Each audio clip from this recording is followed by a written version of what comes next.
大家好，欢迎收看本期的世界图书馆馆长访谈。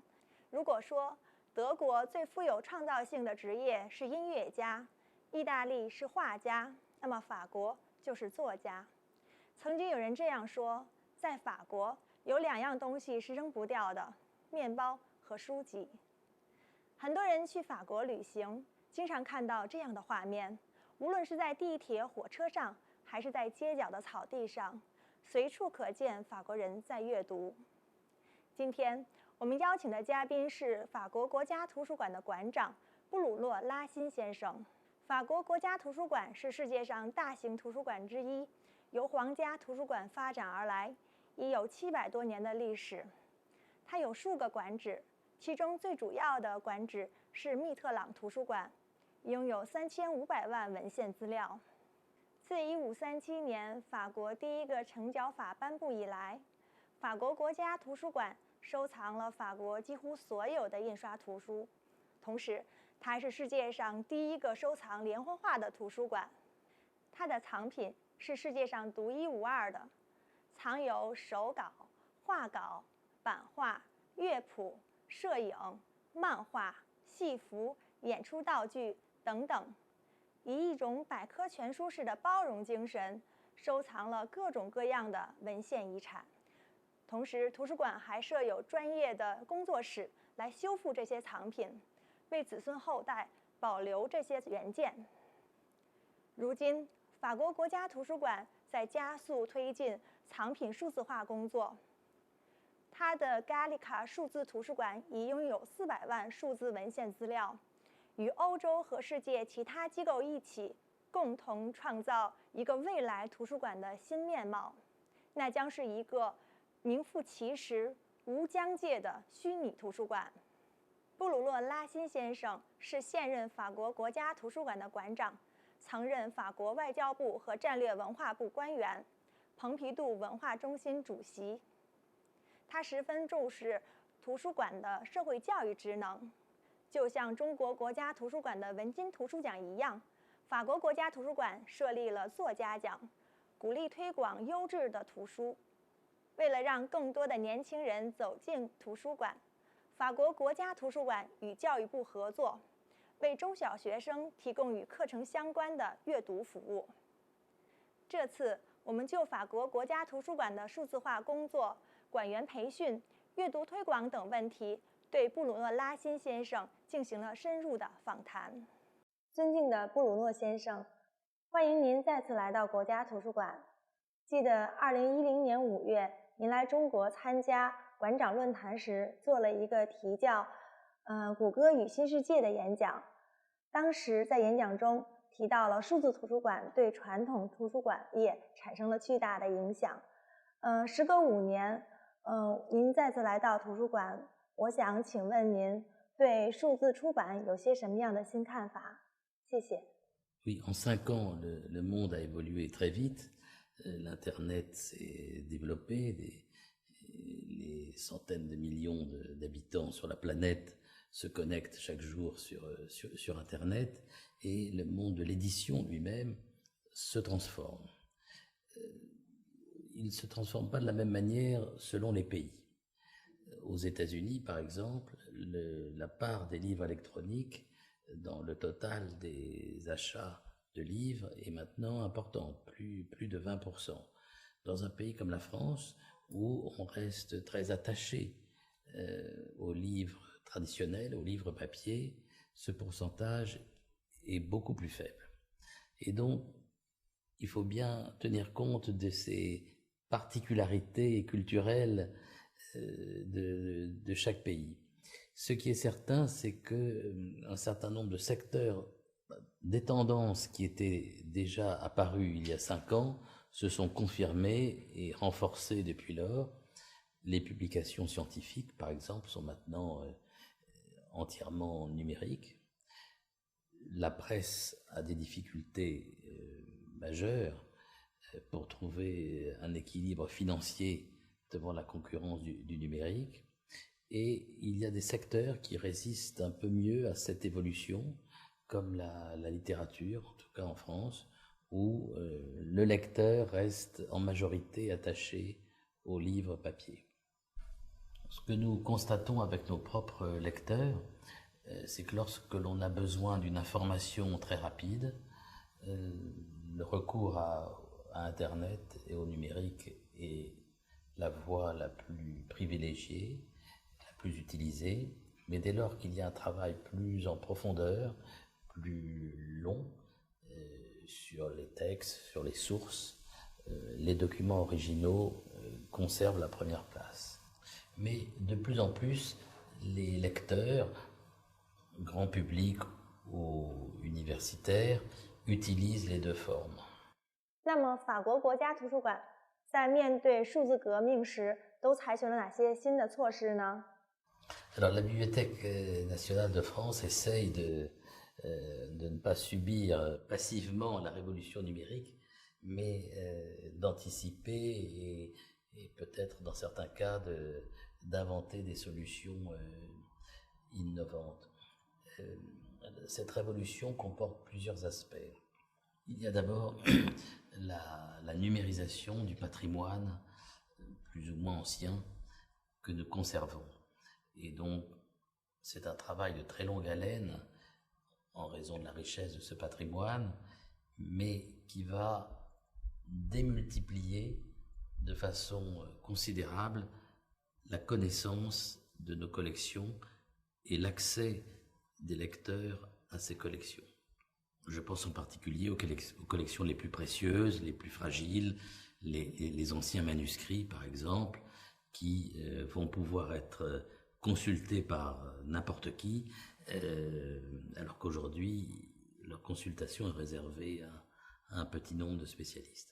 Le deuxième aspect, c'est s'adapter à cette transformation du monde de l'édition, et donc nous devons acquérir par exemple les revues scientifiques sous forme électronique, et nous avons, le gouvernement français vient de décider d'une réforme du dépôt légal des imprimés. Donc désormais les éditeurs ne seront obligés de remettre qu'un seul exemplaire papier à la Bibliothèque nationale de France, mais devront remettre aussi le fichier électronique s'ils vendent le livre sous forme numérique. Et le troisième aspect que je voudrais mentionner, c'est la manière dont nous allons sélectionner et conserver tout ce qui se publie en français ou sur la France sur Internet. C'est un travail considérable, s'oblige à sélectionner en particulier les sites que nous voulons moissonner tous les jours, et la manière de donner accès à ces ressources collectées sur Internet est en train de se mettre en place, et elle sera décentralisée, c'est-à-dire qu'on pourra avoir accès aux archives de l'Internet français à la Bibliothèque nationale de France, mais aussi dans une vingtaine de bibliothèques en région. 那么，在这个信息爆炸的时代，图书馆在进行收集、整理、保存的过程中，是如何对这些信息进行筛选的呢？ Pour l'Internet, nous procédons à deux niveaux différents. Nous commençons par faire une photographie très large de tout le domaine de l'Internet français, mais c'est une photographie très superficielle que nous réalisons une ou deux fois par an. Et ensuite, c'est le travail des conservateurs qui connaissent les collections de déterminer quels sont les domaines ou les sujets sur lesquels nous devons récolter, moissonner les données d'Internet de façon à la fois plus fréquente et plus en profondeur. Je donne deux ou trois exemples. Les sites de grands quotidiens comme Le Monde ou Le Figaro sont évidemment moissonnés de manière très fréquente parce que l'actualité nous y oblige. Lorsqu'il y a des grands événements comme une élection du président de la République ou les Jeux Olympiques, il y a un accent spécial qui est mis sur ces sujets. Et puis, nous sommes attentifs aux nouvelles formes d'expression ou de création. Par exemple, il y a énormément de personnes qui écrivent leur autobiographie et qui la mettent sur Internet. Eh bien, nous essayons là aussi de les identifier et de les conserver. 您曾经说过，图书馆的工作不会因为数字化的产生而消失。您刚才也说，我们馆员需要对这些数字化的信息进行一些筛选整理的工作。那面对这些工作任务上的变化，法国国家图书馆是否会为馆员提供一些针对性的培训呢？ Qui maintenant est clair, c'est que la profession de bibliothécaire reste une profession d'avenir. Dieu merci. Parce que c'est une énorme masse de compétences et de dévouement qu'il serait dommage de perdre. Mais, et bien entendu, la manière dont ces missions s'exercent se sont beaucoup transformées. Donc, la Bibliothèque nationale de France n'est pas chargée de la formation initiale des conservateurs ou des bibliothécaires, mais elle réalise elle-même, pour ses personnels, un effort de formation tout à fait considérable, un des plus importants parmi les grandes institutions culturelles françaises, justement pour permettre à chacun d'évoluer et de s'adapter, quel que soit son niveau hiérarchique. Ce qui est irremplaçable, c'est la connaissance que les conservateurs ont des collections dont ils ont la charge, que ces collections soient sur des supports traditionnels ou qu'elles soient numériques. 在全球范围内，人们对纸质书的阅读兴趣越来越小。中国也存在这样的问题。中国政府在全民阅读推广方面做出了很多的努力。我想请问您，法国是否有这样的情况存在？面对这样的情况，法国政府又有哪些新的举措呢？ Alors, il n'y a pas qu'en Chine que le problème se pose. En France aussi, malgré le respect qui est porté aux écrivains et aux livres, la lecture tend à diminuer. Et donc, nous devons, nous, le gouvernement français, la Bibliothèque nationale, les autres bibliothèques, véritablement mettre en place des politiques très volontaires pour encourager la lecture. Pour encourager la lecture à distance, mais aussi sur place, puisque nous offrons aux lecteurs des conditions idéales pour lire et pour travailler. Donc nous développons des activités notamment à destination des publics scolaires, bien entendu, mais aussi parfois vers des publics qui se tiennent un peu en marge des institutions culturelles parce que ils ont peu de ressources ou qui sont d'origine étrangère.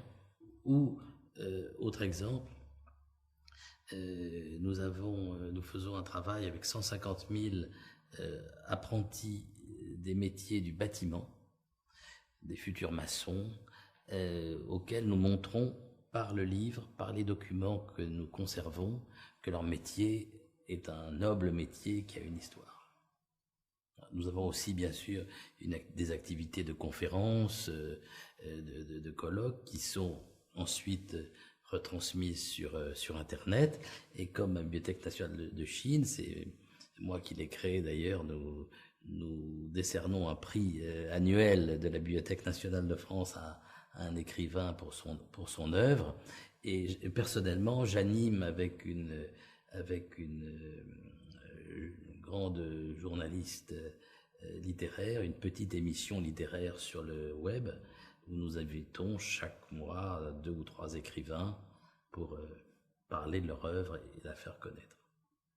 就像您刚才所说，法国国家图书馆做了大量的阅读推广的工作。据我们所知呢，法国图书馆还有一些研究性的工作，为一些研究学者提供专业的咨询。我想请问您如何看待公共图书馆与研究性图书馆之间的关系？ Alors, les deux activités sont réparties spatialement.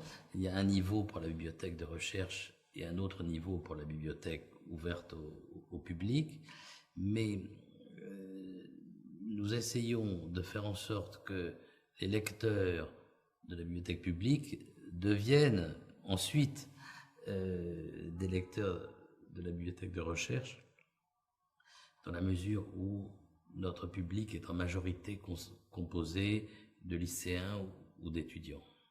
Nous essayons aussi de comprendre les besoins, les attentes de ce public plus jeune, de manière à ce que la bibliothèque offre le maximum de services utiles à leur travail. 我非常赞同您的观点，每一位读者对于图书馆来说都非常的重要。我想请教您，法国国家图书馆是通过什么样的方法或者途径来进行读者调查的呢？ Nous faisons des enquêtes régulières auprès de nos publics pour connaître les points de satisfaction, les points de critique et essayer aussi d'anticiper leurs besoins. Donc c'est par des enquêtes directes auprès des utilisateurs. Nous avons également 2 représentants des lecteurs qui siègent au conseil d'administration de la bibliothèque. 我们都知道，现在很多人喜欢看手机、玩 iPad， 并不喜欢阅读。那中国国家图书馆呢，在社会教育方面做了很多的努力。我们有专门的社会教育部，会周末举办各类的讲座、培训，还有国图公开课等等，吸引很多人来到国家图书馆。